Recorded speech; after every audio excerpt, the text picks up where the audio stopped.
Sur la télévision nationale. Madame, Messieurs, bonjour. La Namibie a une nouvelle présidente, Dr Netumbo Nandi, la première femme à occuper ce poste en Namibie.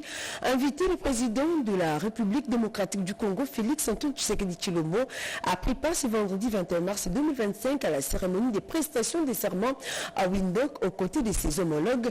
Netumbo Nandi devient donc la 5e présidente de la Namibie. Un événement historique qui coïncide avec la célébration du 35e anniversaire de l'indépendance de ces pays. Reportage.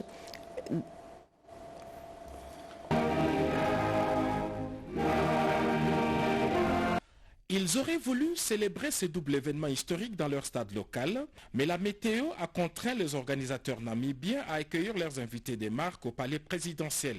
Plusieurs chefs d'État et de gouvernement, principalement ceux de l'Afrique australe, ont fait les déplacements de Windhoek pour prendre part à la cérémonie d'investiture de Mme Netumbo, élue présidente de la République de Namibie et commémorer en même temps les 35 ans d'indépendance du pays. Arrivé ce vendredi matin, le président de la République, Félix Antoine Tshisekedi Tshilombo, a participé à cette cérémonie en sa qualité de champion de la masculinité positive, plébiscité par ses pairs de l'Union africaine.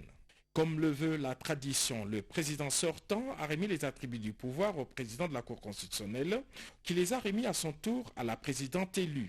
Dr Netumbo a prêté serment et devient ainsi la première femme présidente de la République de Namibie et la deuxième femme africaine après Ellen Johnson Sirleaf à accéder à cette plus haute fonction d'État au terme d'une compétition électorale. Dans son discours d'investiture, la nouvelle présidente de la République de Namibie a pris l'engagement de créer des emplois, de poursuivre l'œuvre de la prospérité, de lutter contre la corruption et d'ouvrir davantage son pays à des partenariats gagnant-gagnant. L'événement est tellement historique qu'il a mobilisé, outre les chefs d'État de la SADC, des anciens dirigeants de la région et toutes les personnalités féminines africaines ayant exercé la fonction présidentielle. La présidente de Tanzanie, Madame Samia Suluhu Hassan, s'est félicitée du leadership féminin.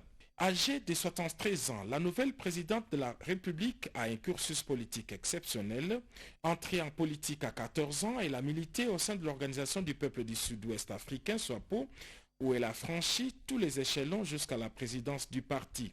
Plusieurs fois ministre puis vice-présidente de la République, Dr Netumbo va désormais présider à la destinée de ce jeune pays de l'Afrique australe, l'un des plus stables et prospères d'Afrique.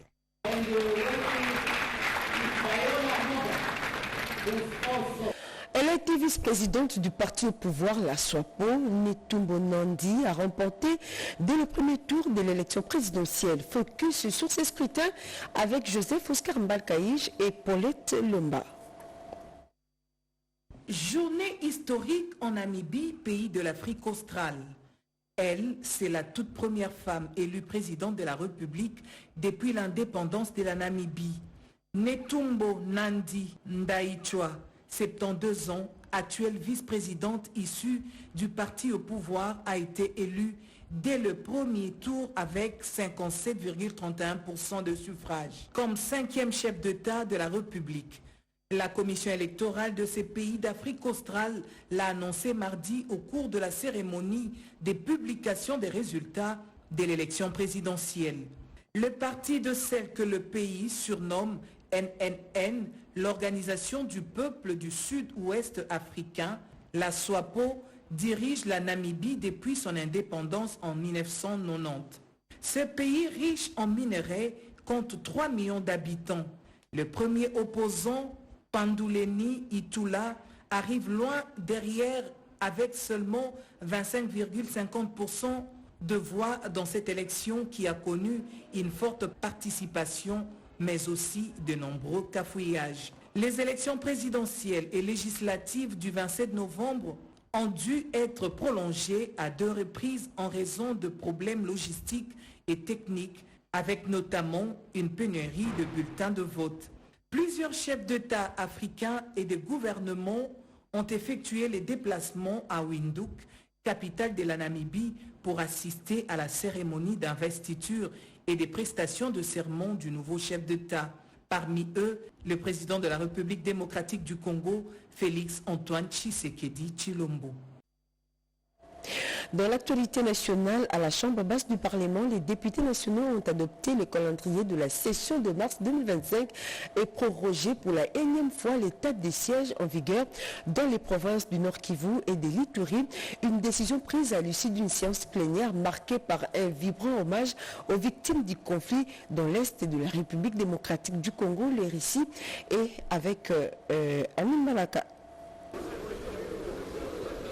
L'Assemblée nationale a tenu ce vendredi 21 mars 2025 sa première plénière après l'ouverture de la session ordinaire de mars 2025. 2 points étaient inscrits à l'ordre du jour, à savoir l'adoption du calendrier parlementaire et la prorogation de l'état de siège au Nord Kivu et en Ituri. Dans son allocution, le président de l'Assemblée nationale, l'honorable Vital Kamerhe, est revenu sur la situation sécuritaire dans l'est du pays, réitérant les soutiens du Parlement aux populations meurtries de l'Ituri, du Nord et Sud Kivu, ainsi qu'aux forces armées de la République et les Ouazalendo. À mon nom et au nom de tous les élus du peuple, je tiens à leur exprimer notre profonde compassion et notre soutien plein et entier dans les preuves qu'ils traversent.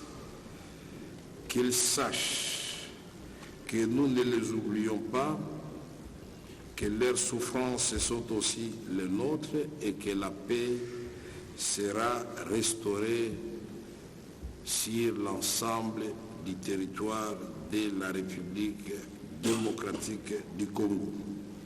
Après son adoption en conférence des présidents, le calendrier de la session a été soumis aux députés et validé. Il comprend des matières non législatives dont la validation des mandats des nouveaux élus, l'examen des rapports des institutions et les contrôles parlementaires. Côté législatif, plusieurs projets et propositions de loi sont inscrits, notamment sur la ratification d'une convention sur la lutte contre le terrorisme et la modification du code pénal.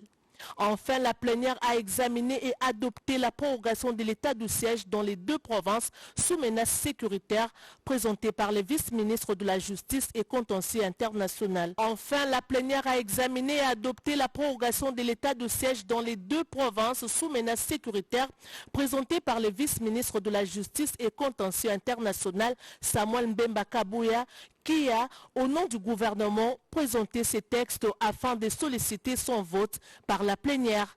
Le texte a été approuvé à la majorité et prendra effet après promulgation par le chef de l'État, Félix Antoine Tshisekedi Tshilombo. La Chambre haute du Parlement a jugé opportun d'autoriser la prorogation des 7 états de siège dans les provinces de l'Ituri et du Nord Kivu, toujours sous la conduite du président du Sénat, Samuel Kondé. Le calendrier des matières à traiter durant la session de mars 2025 a été adopté au cours de la plénière du jour. Gilles Le Pernin, bienvenue du Salar et Janine Kalenga pour ce reportage. En plénière sous la conduite de l'honorable président Jean-Michel Samal Kondé Kenge, le Sénat a voté ce vendredi 21 mars 2025 la prorogation de l'état des sièges dans les provinces de l'Ituri et du Nord Kivu. Sur les 78 sénateurs qui ont pris part au vote, 75 ont voté pour, aucun non et 3 abstentions.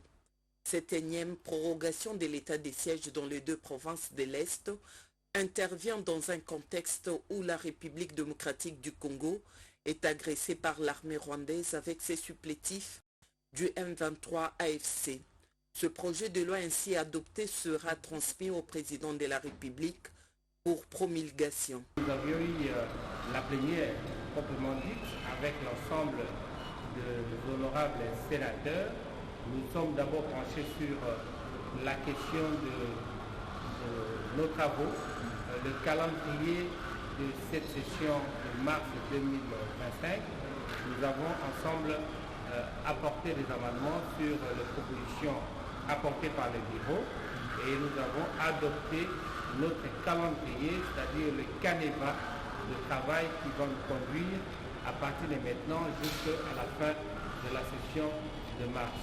Il y avait un huis clos pour que nous puissions réfléchir ensemble sur les questions sensibles qui concernent chacun des honorables sénateurs et sénatrices. Le vice-ministre de la Justice, Samuel Kabouya, a présenté l'économie de ces textes devant les honorables sénateurs. Dans son mot introductif, le speaker de la Chambre haute du Parlement a souligné le caractère spécial que revêt cette session de mars, qui du reste est essentiellement sécuritaire. Dans cette optique, même les travaux en commission devront focaliser leur matière sur les stratégies et questions urgentes de sécurité en fonction de matières retenues dans les calendriers de la session.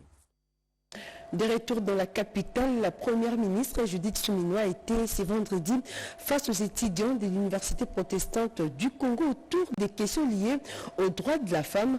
La chef du gouvernement en a profité pour exhorter l'auditoire à l'unité et à développer un esprit patriotique pour tenir en échec les ennemis de la stabilité de la nation congolaise.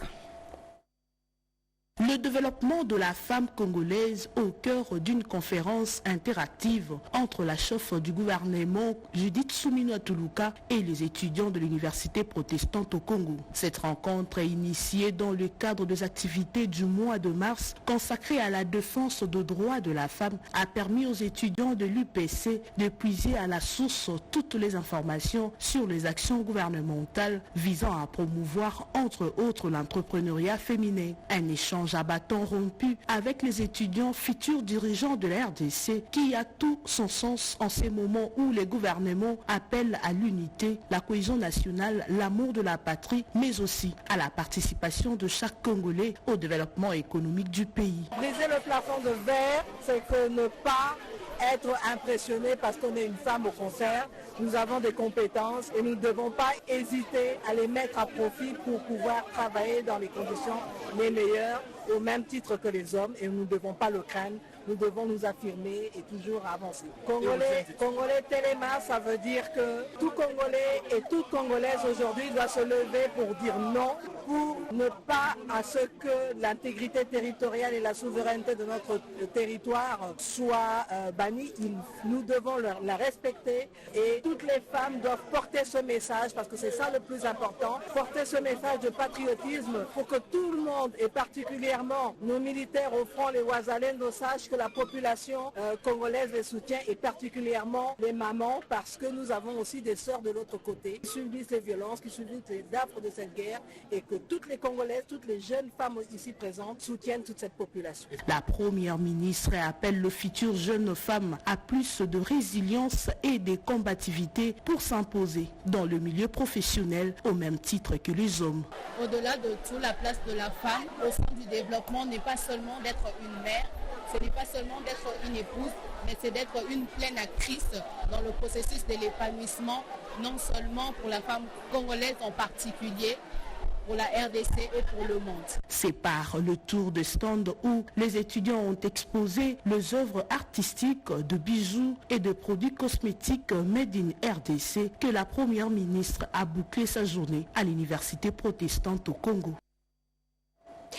Direction les Congo central où la ministre de l'Enseignement supérieur et universitaire a procédé au lancement de la campagne de recrutement volontaire des étudiants pour la formation paramilitaire. Les reçus avec Alain Bikaï.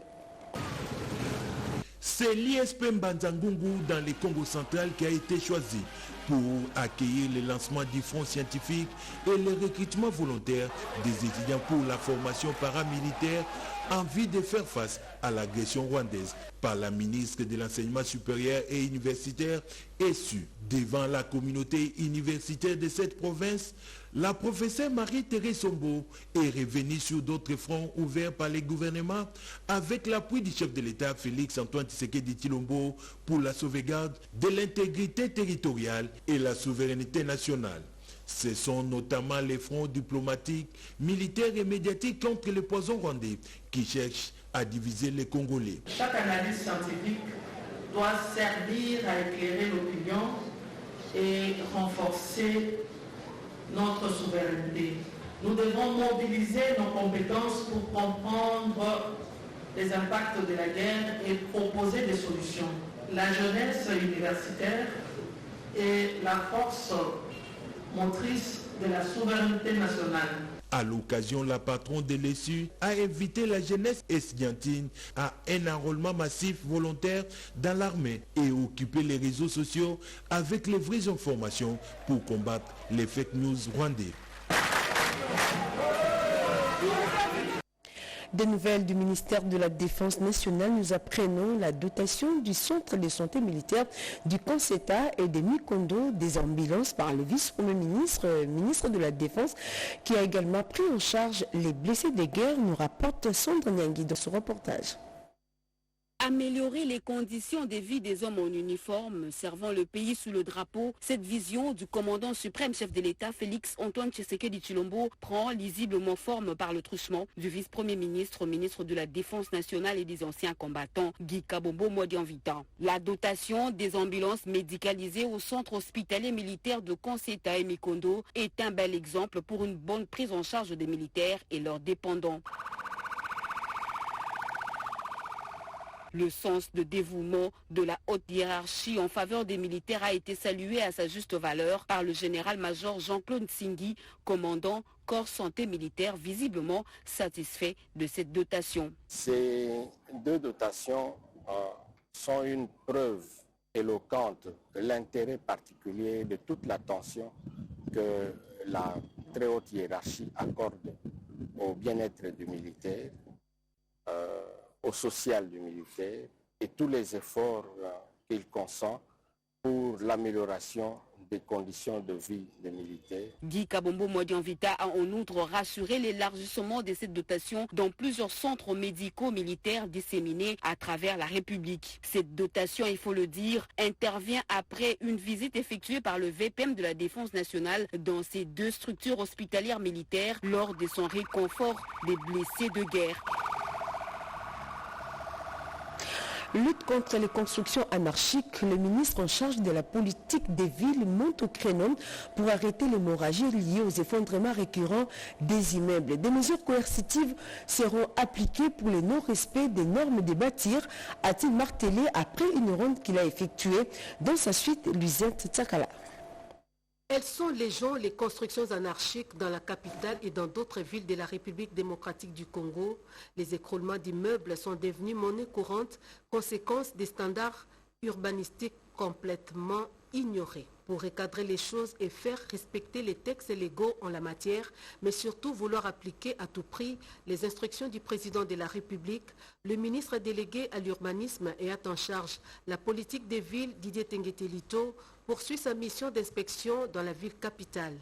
Accompagné des membres de son cabinet, le ministre de la Ville a visité en premier les installations des GUPEC, guichet unique de délivrance des permis de construire, car désormais, tout détenteur d'autorisation de bâtir doit présenter toutes les assurances possibles, notamment TRC, tout risque et chantier.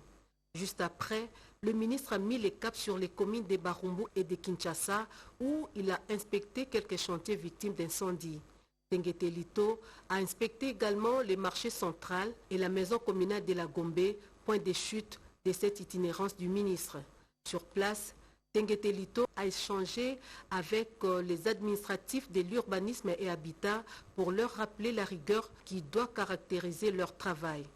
Si la complaisance quitte leur bureau, la ville sera épargnée des drames de tout genre dans ces domaines, a fait savoir Tengetelito. Comment améliorer la gestion des établissements publics placés sous tutelle du ministère du Plan? Eh bien, le vice-premier ministre, ministre du Plan, Guilain Nyembo, a réuni les directeurs généraux de ces établissements pour signer les contrats des performances pour l'année 2025. Le détail avec Peggy Mukunda.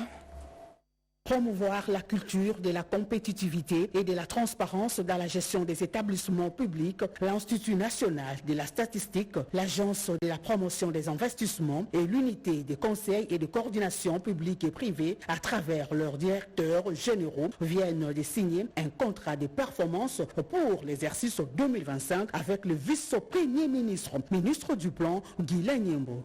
Mesdames et messieurs les mandataires publics, actifs et non actifs de l'ANAPI, du CPP et l'INES. En signant ce contrat, nous faisons le serment de travailler de manière collective.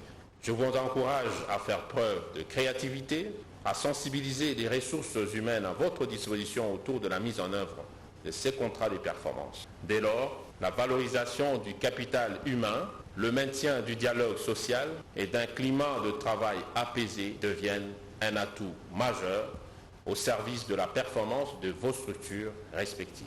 À savoir, pour la toute première fois, sous le leadership du vice-premier ministre, ministre du Plan Guilain Nyembo, que le ministère du Plan vient d'instaurer cette nouvelle structure pour la bonne gouvernance, l'efficacité et la redevabilité de la gestion des établissements publics sous sa tutelle. Pour une bonne compréhension de l'Auguste Assemblée, les explications sur les objectifs, les dispositions et les engagements de ces contrats ont été fournies.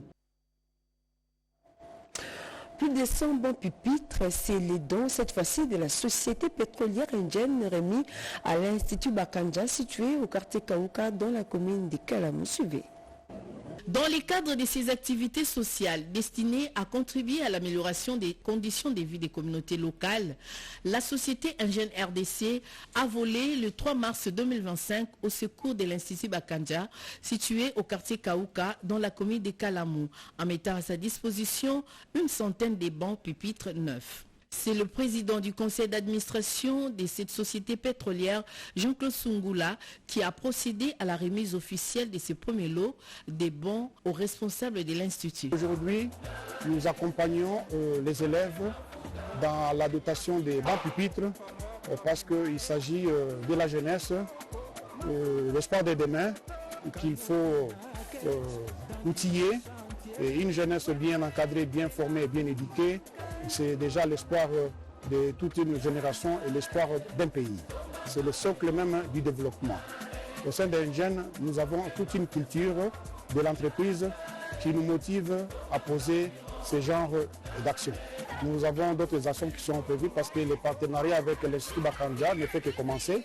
Nous avions reçu à nos bureaux le cahier de charges de cette école.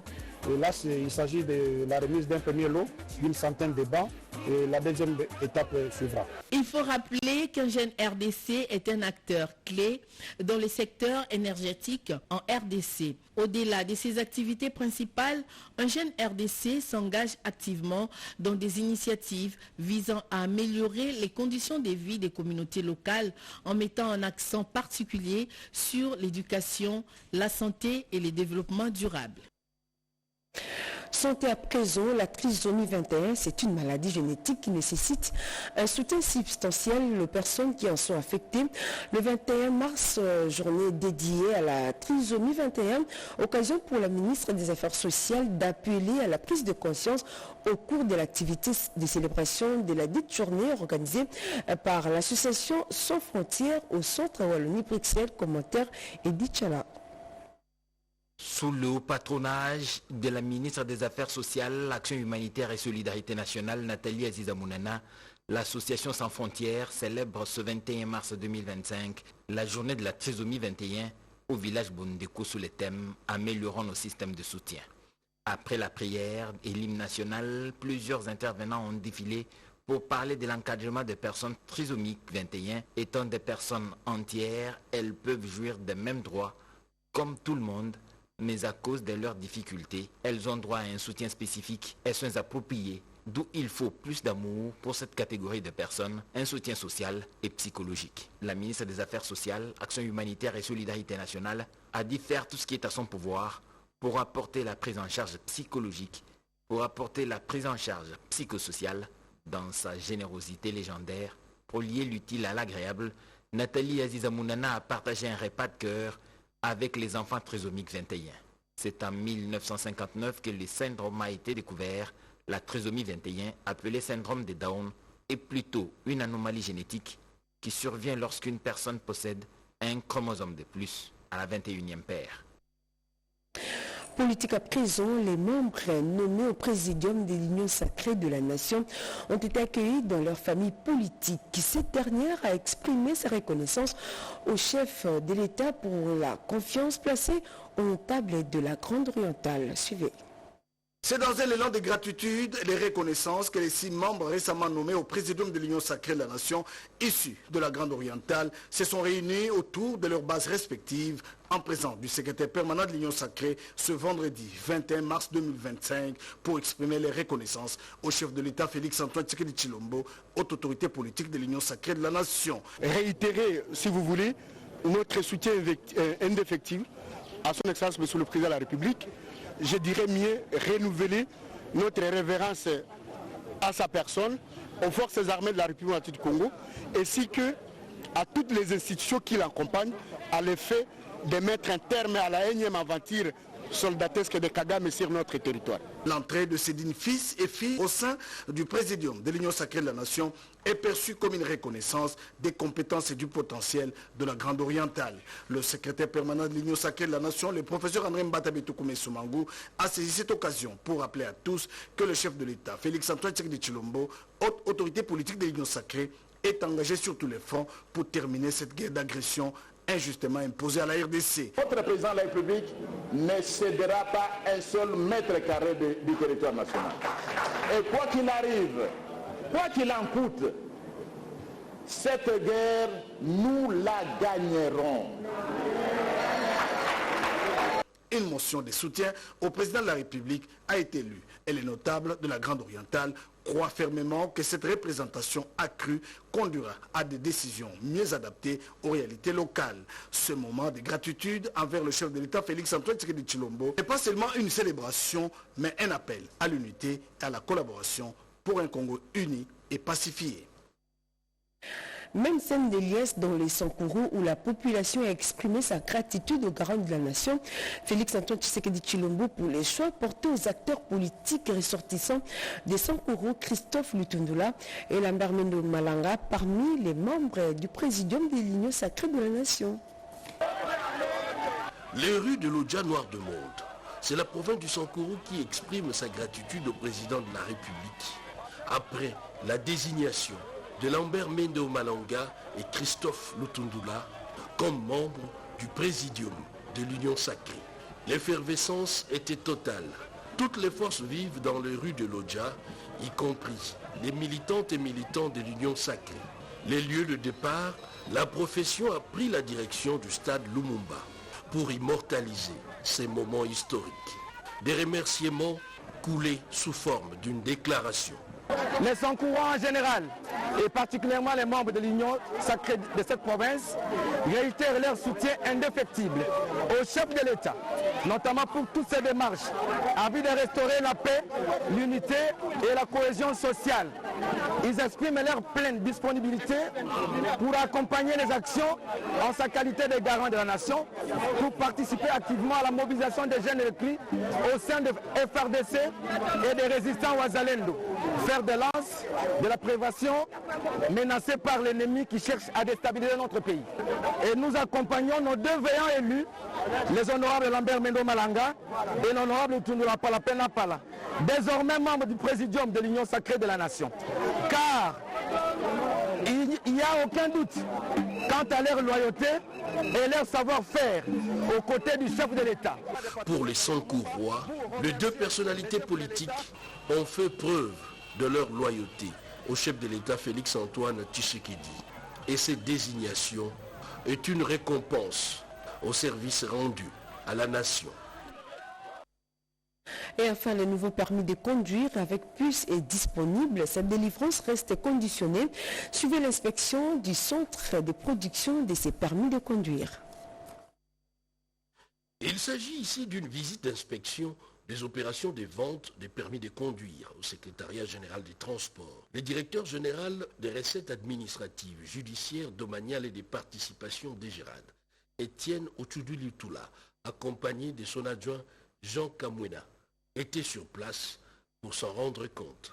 Une observation cependant, 3 mois après les lancements de permis de conduire biométriques, jusque-là, il n'y a pas suffisamment de recettes. Après le lancement de cette opération par son Excellence Monsieur le Vice-Premier ministre, ministre des Transports, nous avons constaté que les recettes ne suivent pas. C'est pourquoi nous avons jugé bon de tenir une réunion de travail avec le secrétaire général au transport, avec les prestataires autogistes ainsi que la commission CONADEP afin d'examiner ensemble les problèmes qui se posent au niveau des centres de délivrance des permis de conduire et d'identifier les pistes et solutions. Par la suite, le directeur général de la DGRAD et l'ensemble de la délégation se sont dirigés vers la salle d'examen théorique où le patron de cette régie financière a réussi avec brio son test théorique.